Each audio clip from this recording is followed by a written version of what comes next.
I think we got audio working. Yeah. All right. Here we go.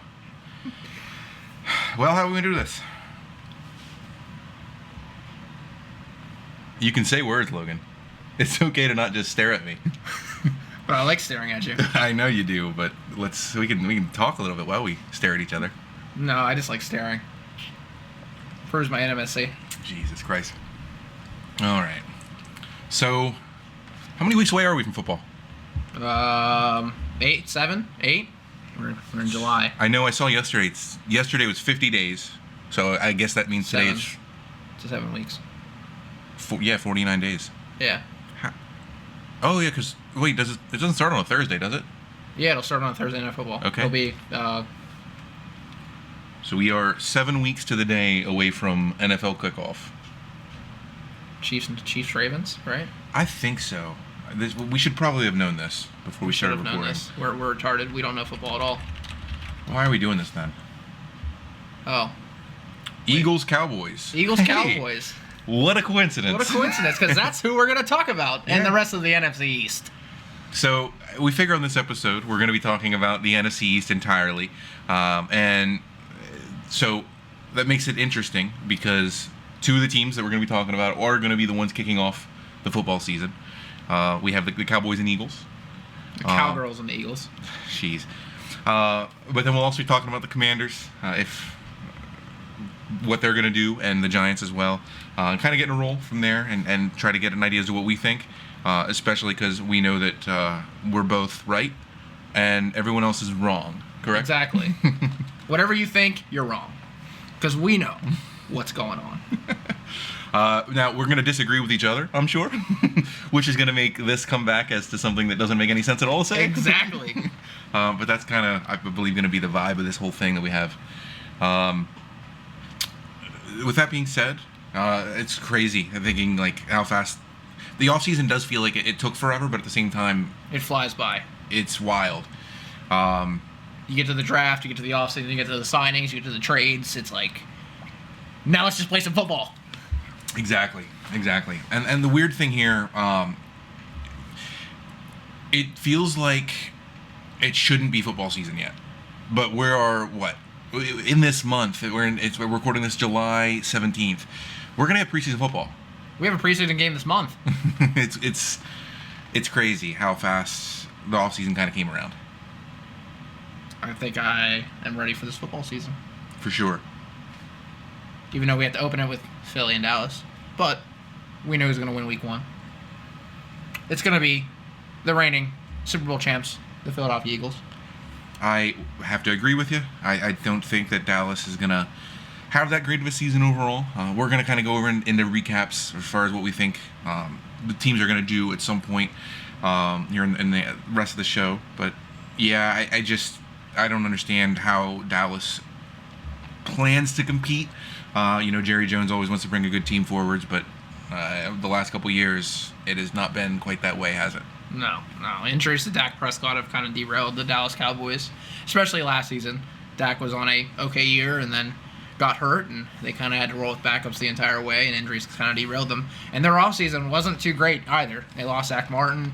They lost Michael Gallup. They lost a couple other guys. They brought a couple dudes in, but how is that offensive line going to work out? They did draft the young stud out of in the first round to take over for Zach Martin. Yeah. I'm curious as to what Pickens looks like playing on the outside of a CeeDee Lamb and just having that combo. I don't expect them to be incredible by any means. I think, you get a guy coming into Dallas, America's team that already has kind of had the spotlight on him. How's that going to look? I think it's kind of easy to fly under the radar and be a little quiet in Pittsburgh. I think people have been very successful doing that, and other than Antonio Brown for the most part, people have been very good at kind of staying quiet there. Once they leave Pittsburgh, I feel like you've kind of seen a lot of players have blow-ups like that, and similar to Antonio Brown. And how's that going to go? I'm just really curious as to how that's going to look. George Pickens ain't going to be one to be able to settle for a number 2 role. He's always thought he's been number 1. A lot of people have thought very highly of George Pickens. I alone think he has all the talent in the world. He could be the best receiver in football. But the man doesn't put the work in. He doesn't block. He doesn't run routes. He just goes deep. That's all he knows how to do. He's got great length. He's got great hands, but he doesn't maximize his potential. And now he has to be second fiddle to CeeDee Lamb, who is a top 5 wide receiver in the NFL. And how is he going to take that? He's going to have one bad game with Dak throwing like 3 picks, because Dak will have a game with 3 picks and he'll throw a fit. CeeDee Lamb will throw a fit. That offense will throw an entire fit. Yeah, it's going to be tough to tell until it happens. I could see, it's tough because it's the first time in the NFL that I really remember having teams that have 2 receivers that could be number ones. You have teams like the Bengals, where you got T. Higgins as a number 2 to Jamar, which of course anybody would be a number 2 to Jamar. But how does it? Why has he accepted that role when he could have went elsewhere and been a number 1? And can you get George Pickens to kind of fit into that mold on a different team where he ideally could be a little bit more competitive than the Steelers, who are going to kind of be a 9-win team, a 10-win team, and be on the first round out on the playoffs. So it'll be an interesting thing to watch, especially if the Cowboys can do well. I think he might be more accepting of it. If the Cowboys do well, I mean, they're one of those teams that they haven't done anything in the last 20 to 30 years. And even if they've made the playoffs, they've lost in the wild card, or they've lost in the divisional round. They just haven't been able to put it together, even though when they've looked like, all right, this is the team, this is the year, this is America's team, they're going all the way. Every year they fall flat on their face. And week 1, they're going to fall flat on their face when they face the reigning champs, the Eagles, and with that loaded roster. So without going, I guess at this point we are going to go kind of deeper into the weeds. Is there a team you want to start with? Would you rather talk more? I figure we can start with the Eagles and Cowboys here, just because they're the 2 teams we've been talking about more than anything else. Do we just want to kind of start digging into what we think as far as the Cowboys, what their year's going to look like, and what you think the expectation should be? I mean, if you're the Cowboys, your expectation should be is you need to make the postseason. You need to make a deep run. You have, at least on the offensive side of the ball, you have enough pieces and tools to be competitive. On the defensive side of the ball, is Micah Parsons going to get his contract done? I don't know, but imagine he wants to stay in Dallas long term. They kind of lost a couple pieces in the offseason, so is their offense going to be able to make up for their defensive lackluster ability outside of Micah Parsons and the couple corners they got? Now, are you saying this as you're part of the Cowboys organization, or are you saying this is like I'm a fan of the Cowboys, this is my expectation for the team? My expectation, if I was a Cowboys fan, would be to make the playoffs. Fair. With the roster they have, they should be able to make the playoffs in a weak NFC, even though their division is loaded outside of the Giants. But we'll get to the Giants. Where do you think that the Cowboys should finish in the division? First off, I agree with you. Cowboys, if I'm a fan, I want to make the playoffs. You can't settle for anything less than that if you're going to call yourself America's team. But how does that look as far as, can you finish 3rd in the division and still justify making the playoffs? Yeah, you can definitely finish 3rd in the playoffs. The AFC North did it a couple years ago. We had 3 playoff teams with the Bengals, Steelers, and the Ravens. Fair. It just doesn't happen too often. So do you think it's like realistic for a fan to come in and say, look, we're the 3rd best team in our division, but we're going to make the playoffs? If you're America's team and you're a Cowboys fan, yeah, 100%. Wow. Okay. How many, are you thinking, 10 wins? Is that what gets you in? In the NFC, 10 wins probably get you in, if you can get to 10 wins. Even 9, depending on how the rest of the division shakes out. But they'll be at least 3rd. Washington will probably be really good, and the Eagles should win the division, although we've never had a repeat NFC East title winner in the last 17, 18 years or something like that. I'm probably wrong on the number, but it's been a long time since we had a repeat NFC East title defender. So Yeah. the Eagles won it last year. Dallas could win it, or Washington could win it, depending on how the season shakes out. For sure. Now, say things like, are you expecting the Cowboys to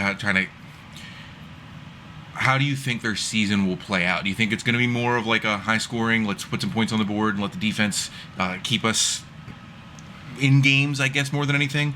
Or do you think it's going to have to be the other way around? I don't know what to expect from Dak this year. They have the pieces on the offense, but does that mean that they're going to put the points on the board? They have to put the points on the board. They just gave Dak that big extension.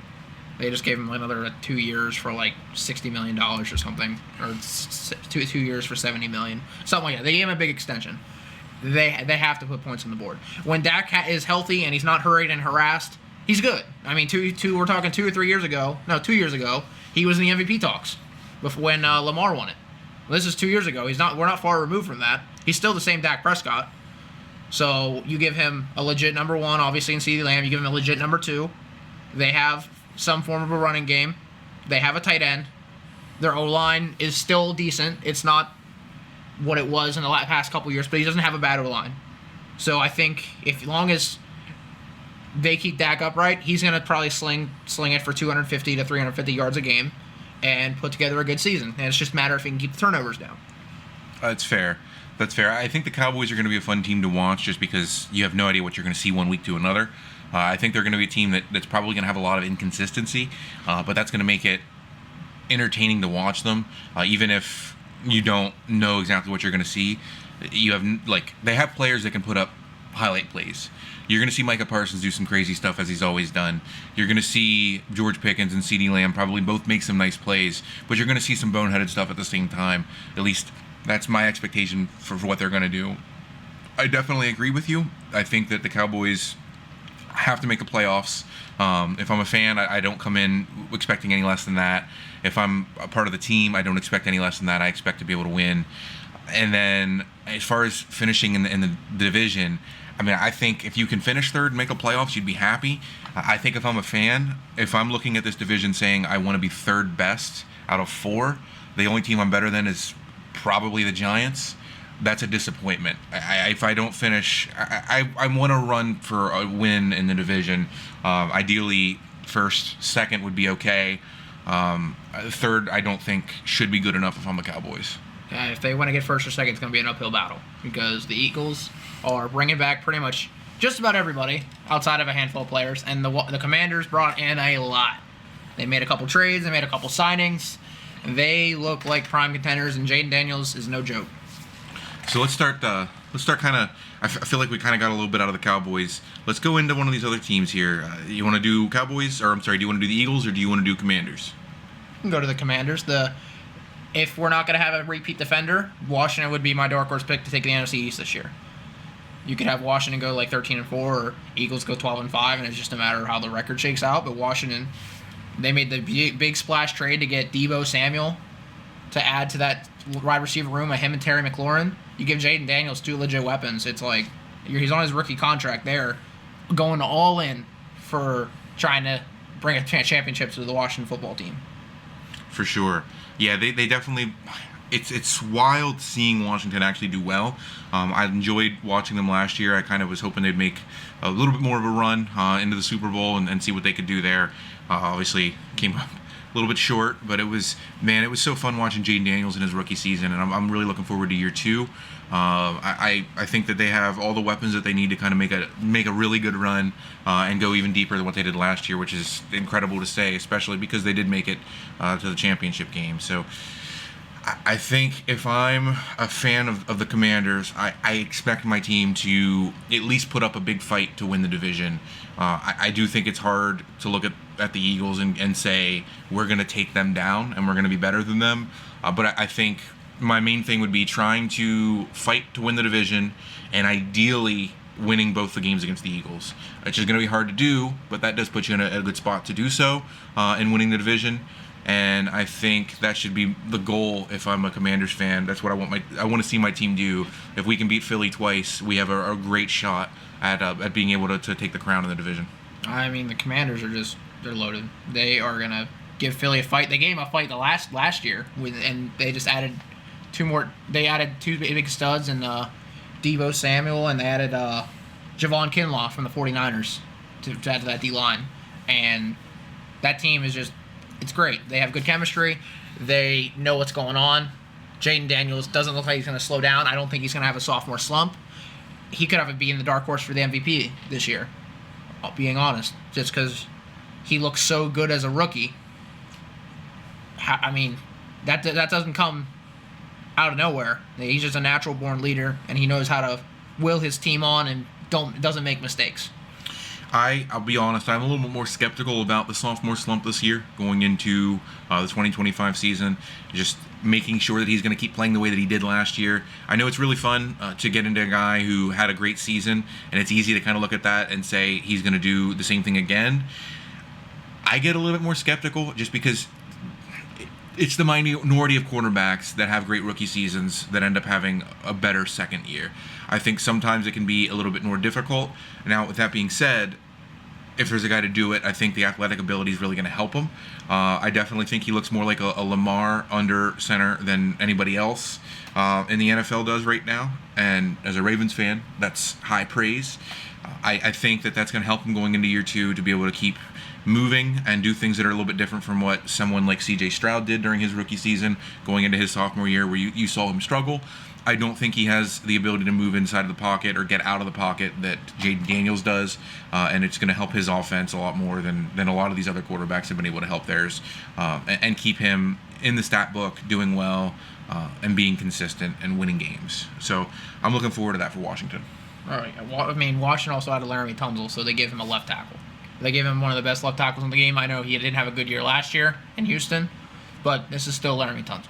He's going to be an All-Pro or perennial. He's either going to be an All-Pro or he'll be right on the borderline. But he's a solidified left tackle that's going to keep Jaden Daniels' blind spot covered. And he doesn't turn the ball over. He knows how to escape. He knows how to run around. The comparison to Lamar is a really good comparison. I think Jaden throws the ball a little bit better. He throws a prettier ball. He's a lot more accurate on where he's throwing. But Lamar likes to take risks, which is fine. I don't think Jaden has gotten to that point yet, but say he gets to that point where he's taking all these chances in the world. Well, he's got all the weapons he needs. So you got Debo that can do just about anything. Terry McLaurin can take the top off of anybody. And they brought in a dude like Michael Gallup who can play on the other side of the ball. I mean, they got everything they need to be a contender right now. They could finish on top of the NFC just this year. They have that much potential. As long as they can beat the Eagles. I mean, just as far as division, if we think how they're gonna go, they probably go 4-2. They'll probably split with the Cowboys and they'll split with the Eagles and they'll sweep the Giants. Just so I don't see the Giants doing a whole lot this year. We're gonna have a good time when we get to them. I like the Giants offseason they've had, but there's still a lot of question marks with them. But Washington is a team that could win the entire NFC this year, and would not surprise me if you saw them in the Super Bowl in either this year or next year. For sure. I think that's kind of the expectation. It's so difficult, and I say this as a Ravens fan who kind of has the expectation. It is hard going into a season expecting a Super Bowl win. But I think getting there is something that a lot of teams should expect. There's just too many teams for everyone to get there, obviously. I think you have two teams in this division that have the expectation of getting to the Super Bowl. I think one of them is the Commanders that we just talked about. The Eagles are the other team that I think that realistically you have no expectation aside from repeating. Yeah. I think that's what they need to do. I think that if I'm the Eagles, I want to do it by winning the division. I want to be the best team in the NFC. That's something that's realistic and on the table. The Eagles think they're the best team in the NFC, and honestly, they are. They're loaded top to bottom as far as from quarterback to safety, from the entire position. Every single position, they don't really have a legit weakness. For sure. I mean, you have Jalen Hurts, who in my opinion is a top 5 quarterback. A lot of people don't think that because of his throwing ability and he make mistakes. Dude's won a Super Bowl. There's a lot of players that are considered top 3, top 4, top 5 at their position and haven't won a Super Bowl. I mean, I'm a Bengals fan. And Joe Burrow's a top 3 quarterback or top 4 quarterback, but I mean, you can't exclude Jalen Hurts out of that being that 5th spot just because he's got this or doesn't have this. He's won a Super Bowl. He wins. So you got Jalen Hurts, you got Saquon Barkley, A.J. Brown, Devontae Smith, Dallas Goedert, that entire offensive line. Their defense is still loaded top to bottom. They draft well. They structure all their money well. It's hard to say the Eagles aren't going to go back-to-back. But if there's a team to do it, to knock them off, could be Washington, maybe San Francisco. But in the NFC, there's just not a lot of teams that are at the top end loaded as much as like the Eagles and Commanders are. But if I'm the Eagles fan, and the expectation is we're going back to back, we're going to make it back to we're going to run the NFC, and then we're going back to Super Bowl because we have the roster built exactly how we need it to. And maybe I'm in the minority for this, but if I'm an Eagles fan, I'm going in this season basically with no results-based, no record-based desires for my regular season. I don't care if I win 10 games. I don't care if I win 17 games.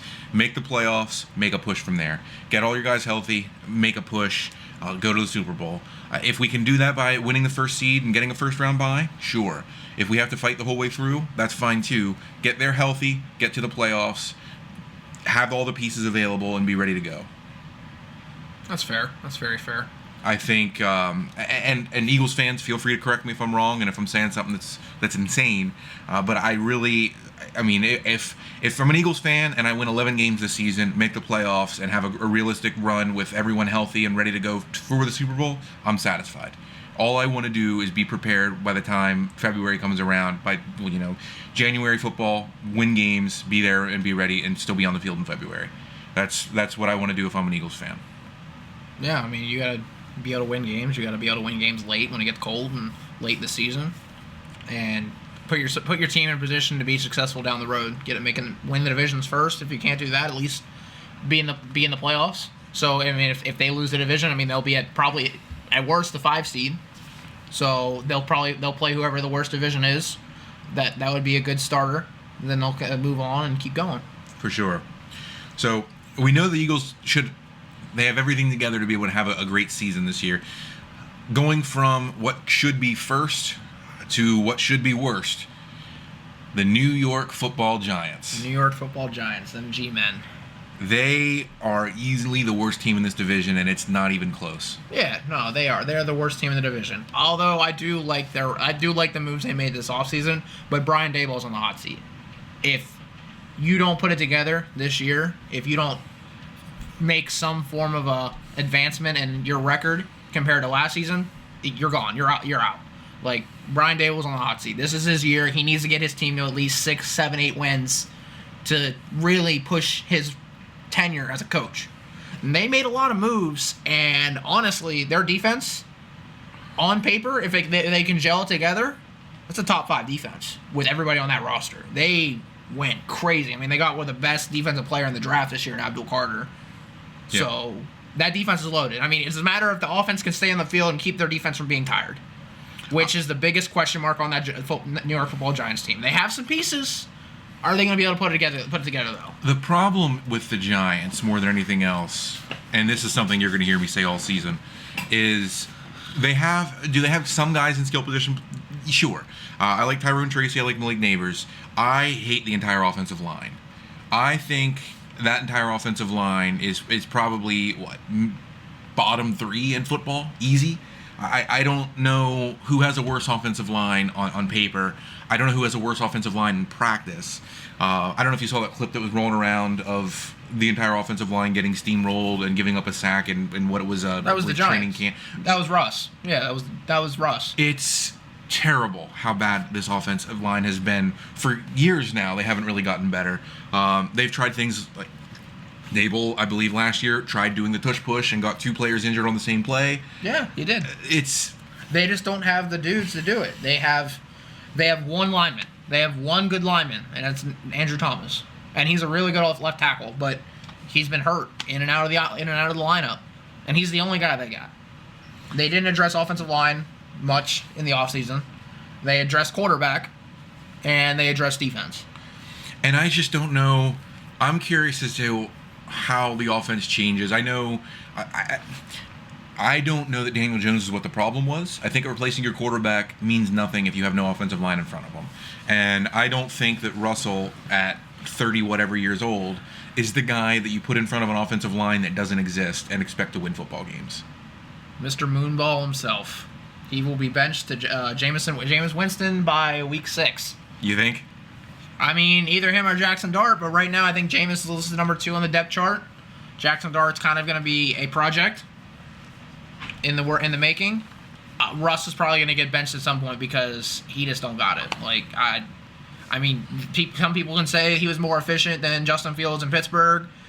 That Pittsburgh offense never looked really better with Justin Fields once he started getting the hang of things. And when they pulled him out of the lineup, it was the worst time for them to do it because he was just starting to figure it out. And then they put Russ in there. He had a couple good games, but it's moonball or bust. And you got one real wide receiver, a legit number 1 in Malik Neighbors, and then you got Wan'Dale Robinson and you got Darius Slayton. solid guys. Not really number 2 receivers. Slayton's okay. He's kind of on a 2 or a 3. And Wan'Dale Robinson's been up and down. He's kind of a 2 or 3 tweener. So you got some receivers that are okay as a group, but they're not in their division. They're still the worst group, they're still the worst wide receiver room. And I think if I'm the Giants, what's going to be interesting, so you're going to start your season at Washington. That's a loss. That's a loss. You follow up the next week, you're at Dallas. Dallas. Probably losing that game. And then you have your home opener is Sunday Night Football against Kansas City. So we're probably starting 0-3. Probably starting 0-3. From there, we got the Chargers coming to home. We're going on the road to the Saints, and then we're going to Philly. Oh, well, we're going to start 1-5, and that's when Jameis Winston starts week 7, baby. Like, I just... My expectations, if I'm the Giants this season, are so low. I don't know. If I can get 5 wins, I'm probably satisfied. I'm probably thanking the football gods that I got 5 wins and just being happy with that. I'll take my first-round quarterback next year. They're not going to take a quarterback, though. They got Jackson Dart. I don't care. They got Jackson Dart. This draft is going to have so many quarterbacks, and they're going to need them. We'll see what happens, though. They got Jackson Dart. He's the project. He is the prodigy. He is going to return them to... Well, they're not really much of a... There's not a legacy there. Return them to what? They've never been anything. Hell, they've won a Super Bowl. Or 2. Yeah, they won 2 Super Bowls. They won 2. Yeah. Eli won them. The Giants didn't. Jackson Dart will be the return of Eli Manning. Okay, Hot take of the year.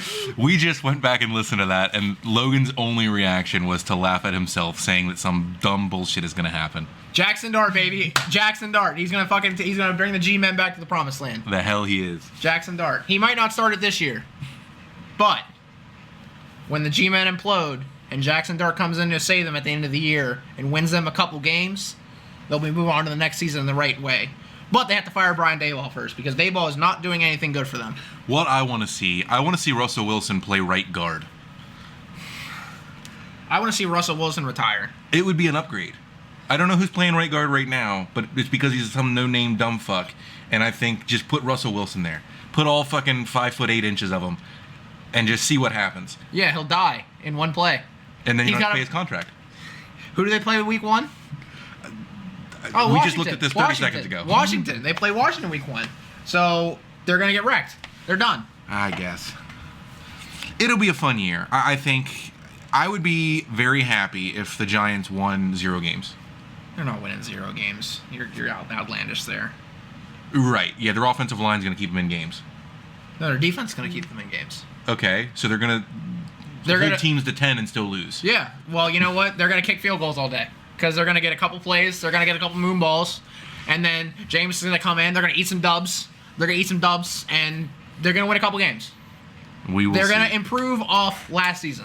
Well, they will do better. That wouldn't be very hard to do, but still I don't expect it. I expect them to be better than last year. Daboll is going to be fired. Yes, we agreed there. Daboll will be fired by the end of the year. The whole front office is terrible. They ought to just sell the team. I mean... Saquon Barkley was the team, and they kind of just gave it to the Eagles. So. They already let the team be sold. Yes. But the G-Men will come back with Jackson Dart. Jackson Dart will bring them back. It just won't be this year. Because they're going to finish last in the division. They're going to finish last in the division. The Cowboys will finish 3rd. The Eagles will finish 2nd. And the Commanders take the NFC East this year because Jaden Daniels is that guy. And I'm going to disagree with you. I think we're going to disagree with 1 and 2. I'll take the Eagles to win it again. Give me the Commanders to finish right under them. Cowboys, Giants, finish the exact same order as we did last year. I don't think... all the teams have changed in some fashion. Some have gotten worse, some have gotten better.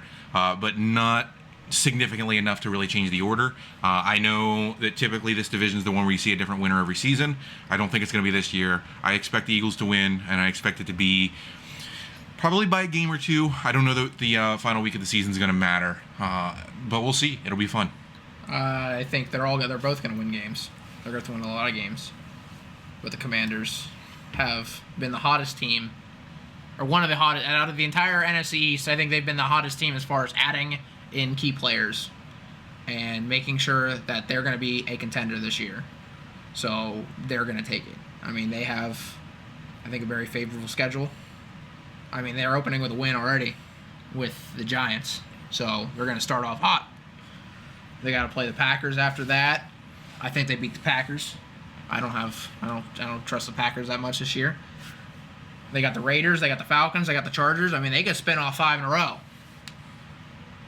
They got the Bears, Cowboys. I mean, let's say they go through the Chiefs, the Seahawks, Lions, Dolphins, Broncos, Vikings, Giants.